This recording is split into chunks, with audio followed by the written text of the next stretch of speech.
Welcome to today's episode of the Disruptive Franchise Podcast with me, your host, Stacey Cann. Today is a solo episode, actually, so I don't have a guest like I usually do. And I wanted to talk to you today about getting younger people into franchising. The reason that I wanted to talk to you about this is because it is a real passion point. Okay, I very often describe myself as a marketing geek. I'm very passionate about lots of things, but particularly within the franchising industry, there are some alarming stats that came out of the last BFA survey about franchising. And I kind of keep putting the pieces together as a mum of 3 young kids and really just resting with this has to change. So it's part of my purpose-driven mission in everything that I do to try to get young people into franchising. So let's start off with the definition of young people, because that's so wide, isn't it? You know, I'm in my 40s, so anyone younger than me is a young person in my head. But the British Franchise Association define young people in franchising as anyone under 30.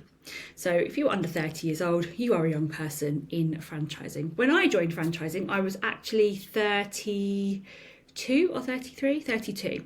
So I wasn't a young person joining franchising, sadly, even though I felt like I was.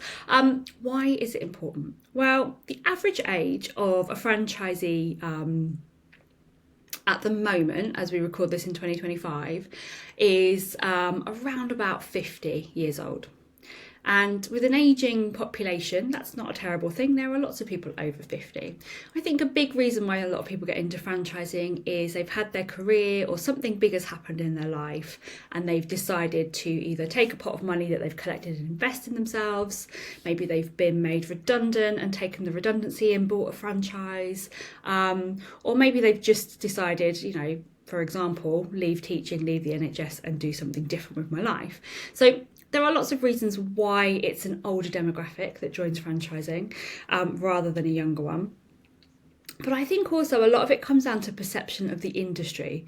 I'm going to be completely honest about my views in this episode. They are my views and they are from my lived experience. So if you don't agree with them, that's absolutely fine by me. But I'm going to share them anyway because it's my podcast. Now, from a young person point of view, so under 30, the alarming stats. So BFA did a huge survey of the industry back in 2018, and it showed about 27% of people in franchising were under 30. In 2024, when they repeated that survey, it had dropped to just 7%. And what alarms me with this is that we have a real crisis, particularly in the UK, with, you know, a huge number of people out of work, people leaving things like university in massive amounts of debt. People are struggling to get on the housing ladder. There's so many economic emergencies in the UK right now. And I'm not saying that getting into franchise is going to solve them all, but I think it's a really overlooked solution, if I'm completely honest with you. The reason I think it's a really overlooked solution is because the perception about franchising, whenever I ask anyone to name me a franchise, they name the big food guys. They name McDonald's, Five Guys, Subway, KFC. If they've done a bit more research, they might name things like Specsavers, opticians, things like that. But actually, there's a really growing sector within franchise, which is lifestyle franchise, where you're getting things like children's activity providers and service-based industry. Pet care at the moment is exploding, not just in the UK in general, but in franchising. Home care, the ageing population comes with challenges. So things like care homes and domiciliary care exploding right now.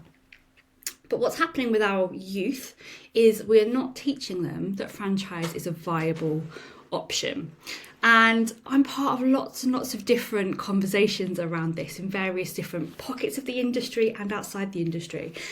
And so to collect everybody's view on this, I find it really, really interesting.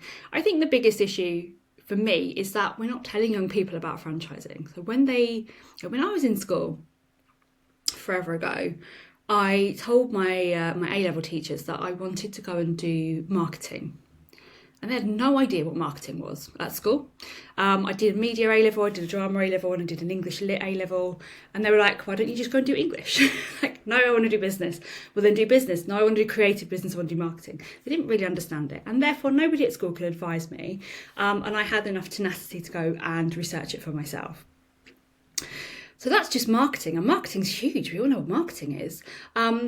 Franchising is not an option that's being offered as a solution to young people. Now, this might be people who you can choose franchising instead of university, or it might be people who choose franchising after university. I think it all counts from a young people perspective. And so when they kind of get to that, like, what are you going to do with your life? No one's saying, well, actually, yes, you can go and get a job. That's route A. Yes, you can go and get a degree at university. That's route B for a lot of people. Yes, you can go and get an apprenticeship. The government have put in a huge amount of money into apprenticeship schemes. I actually used to work at an apprenticeship company, helping people through their digital marketing apprenticeship. So I know that industry quite well. Or they can go by franchise. I think a big reason that is not offered to young people is because it carries a perception of obviously risk and debt. But if you're an apprentice earning around minimum wage, if you're lucky, you're going to be picking up debt and risk anyway. It's just that you're perceived to be learning from somebody with, the greater good in mind. If you go to university, you go and learn and you pick up a lot of debt. The student loan company in the UK estimates that the average debt on leaving university, just the average, is £48,500 with no guarantee of a job. So those are kind of seen as positive debt situations, which blows my mind, if I'm honest with you. Buying a franchise, I think because we think of the big food ones, who's got £250,000 to go and buy a McDonald's? And that's just a small McDonald's. Nobody does when they're under 30, unless you come from exceptional circumstances. But if we look at the lifestyle sector, the average cost of a franchise in lifestyle is around 5,000 to 10,000. So let's call it £7,000. Well, you can go and get a government startup loan at a fixed rate of 6%. I'm not here to advertise the loan, but you can get a very reasonable business loan from the government to start a franchise. I know lots of franchisees who have used that scheme to start franchises. And investing in that franchise means that they get on-the-job training whilst they earn real decent money. They can earn a salary very easily in franchising, with the added benefit of a mentor, in that they have a franchisor, they have a business in a box, they haven't got to do all the branding and work out what they're going to offer and establish everything. It's all done for them. So they buy the business in the box for, let's say, £7,000. They have to pay a monthly fee for their, management fees. But for that investment, they are getting everything done for them. Business in a box, operations manual, step-by-step guide how to run the business, branding support, marketing support, usually under a national brand. And they're getting a chance to really own a business that's theirs. Because when you're a franchisee, it is your business. Yes, you're in partnership with a franchisor. So it's a apprenticeship where you're paying your way rather than the government paying for you, but you're doing it. You're not making the tea. You're not sitting in meetings taking notes. You're out there doing it. You're learning how to sell. You're learning how to do marketing. You're learning how to do all these skills in business. And what I love about franchising is we have this perceived risk of, it's debt you're going to buy into. You might not have that money to have to go and get a loan. But again, the stats show that 89% of franchisees are profitable in the first 2 or 3 years. And that number rises to 95%, by the way, by the end of year 5. So yeah, it's a debt, yeah, it's a risk. But actually, I think if more young people knew that this was available, it's a more calculated risk. And what I see in the industry, and what a lot of people don't realise if you're outside of that industry, is that there's a really good resale market. So you've invested, let's say, your £7,000 into buying your franchise.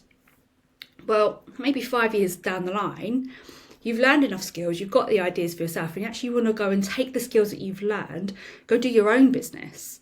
Okay, you can build that alongside your franchise in a lot of cases, but you've got an asset that you've built. to sell to somebody else. So that's not 7k down the drain, that's 7k that you then take back when you sell your business. And hopefully you've built the value in it and you sell it for much more than that.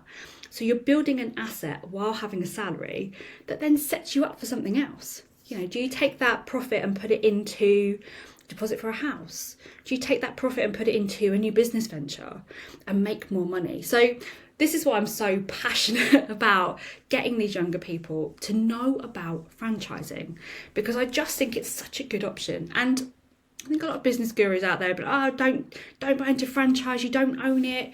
Well, actually, I've got reels of case studies where franchisees have made 6 figures or more. There are franchisees out there making £1 million or more.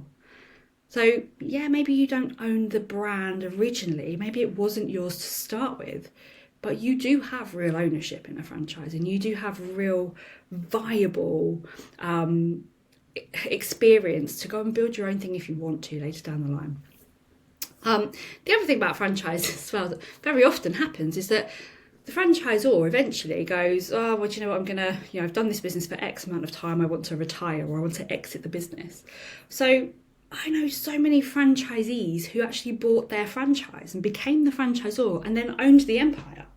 And these franchisors, ex-franchisees, do really well in franchising because they understand what it's like to be the franchisee. So it's built from the ground up, they take over, and then what they do, because they understand the mindset of a franchisee, and I'm one of these people, is they make sure that those franchisees coming in are really well looked after, are given all the tools and all of the support that they need. So, very far from the pyramid scheme that we kind of think it is, or the McDonald's kind of chain that we think it is. Franchising is so different.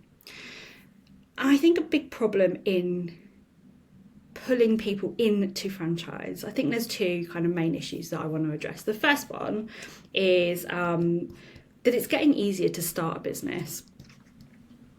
It's getting much easier. And, I'm a millennial. I didn't grow up with all the tech that we have now. It's a retrofit for me to put things like AI into my business and stuff like that. But the younger generations, they're growing up with it. It's second nature.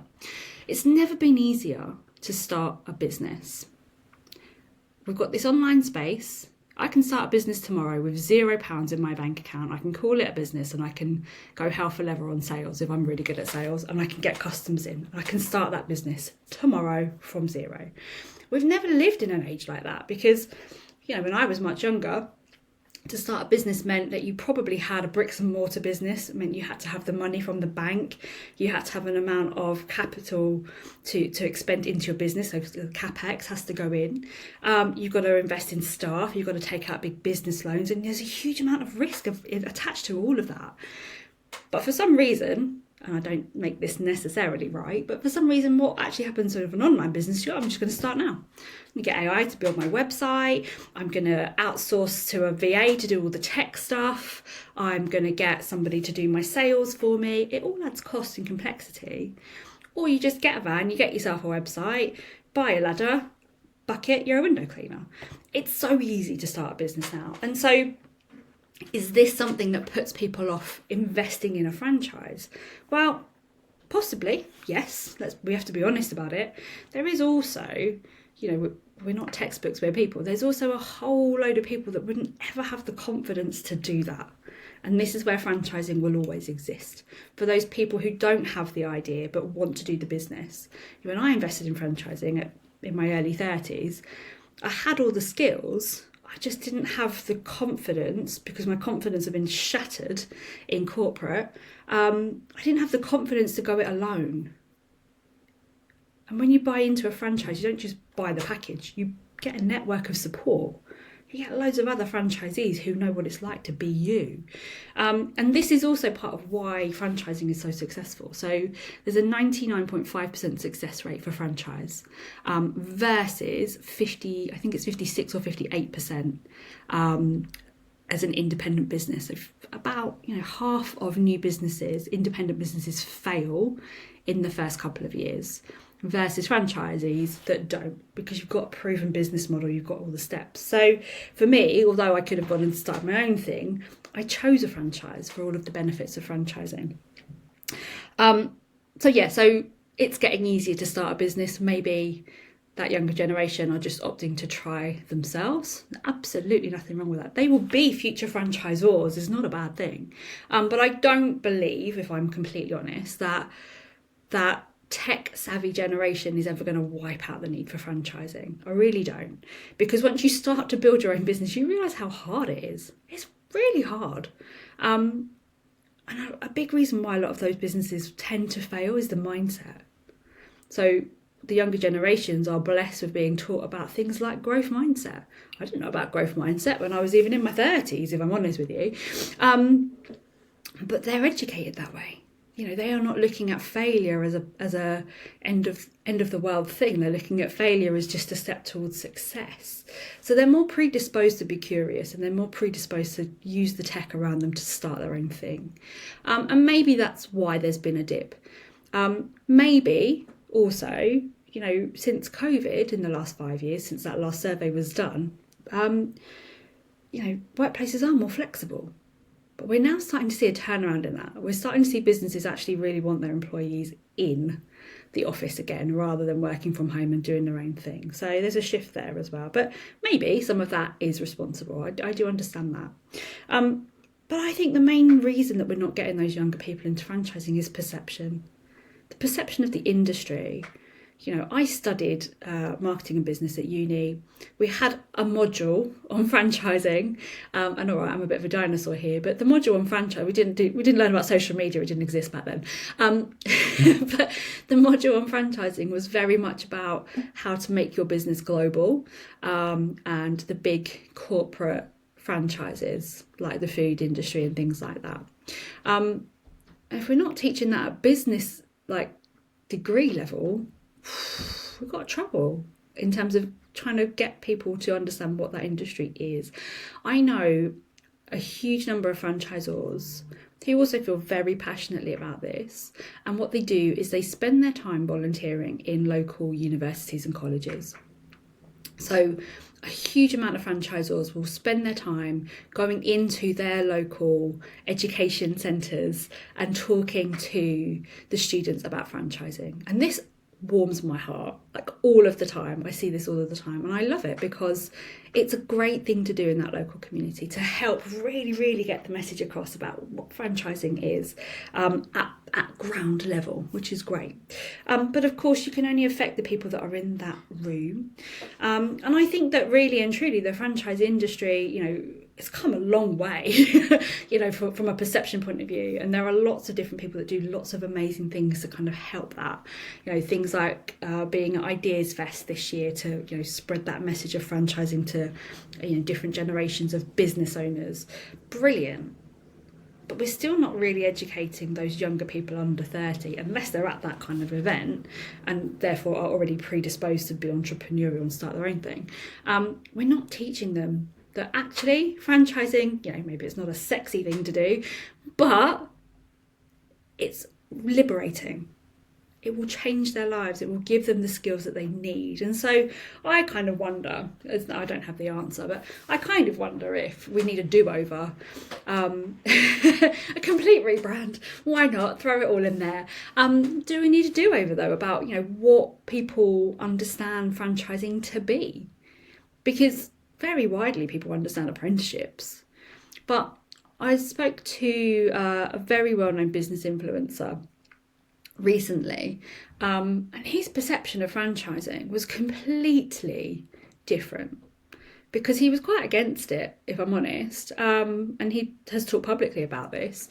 But this, one of the biggest business influencers in the UK was like, well, yeah, but why would I do that? Because of that. And for everything that he felt negatively about, I had a counter argument for it, because it was his lack of understanding, his lack of involvement, his lack of knowledge. And if people like that don't understand franchising properly, our younger generation, we're giving them so much work to do. So there's no solution. There is a call to arms, I guess, in terms of, let's talk more about franchising to the younger generations. But I do think there's an awful lot about the perception. Still actually, when I think about franchising, I think about, men in suits, if I'm completely honest with you, even though I've been in franchising as a woman who doesn't wear suits for the last 10 years. But I very much think about it as quite stuffy, even though I've been at the industry events and I know that it's not necessarily. So that's my little rant, I guess, in terms of what I think, why I think we're at where we're at, and what I think needs to change. How do we change that perception? I mean, that's an industry thing, I think. But what can you do? I'm going to end this episode with what can you do to help more younger people into franchising. And I also think here a little bit of like Lionesses, like England football team inspiration. If you can see it, you can be it. I asked in a franchise network recently how many people under the age of 30 when they bought their franchise, and out of quite a large network, just one person. So how can we take our younger franchisees and help to use them as an example of a really positive thing for other people to be doing? And my challenge also to you guys, if you're in franchising, if you're a franchisor, is how can you be thinking about attracting that younger generation through your franchise recruitment? That's a big question, but I think it's an important one to plant that seed and put it in your head. How can you get younger generation franchisees into your business? Because the benefit is huge. They'll have different ideas. They'll have different predispositions to using tech and social media and visibility. They'll have different ideas that can positively shape your franchise in the future. Because if we're heavily reliant on an aging demographic of franchisees, inevitably what we see is that people leave. So we've got people leaving, hopefully reselling. Hopefully we're helping them to resell that franchise. But we've got quite a large churn cycle at the top end of the age spectrum versus getting a franchisee in at a younger point and giving them a longer franchisee lifetime cycle. So that's my challenge for you. How can you be getting younger franchisees into your recruitment pipelines? How can you be attracting them? If you need help with that, get in touch. I'll happily have a chat with you. If you're also passionate about franchising for younger generation, like give me a shout on socials. Stacey Cann, franchise strategist across most of the socials. Give me a shout about it, because I'm always looking for allies here, and we're building quite a nice little movement behind the scenes, which is wonderful. That's it for today. Hope you've enjoyed my thoughts on younger people in franchising. If you have, drop me a review. Let me know what you thought. I'll see you next time.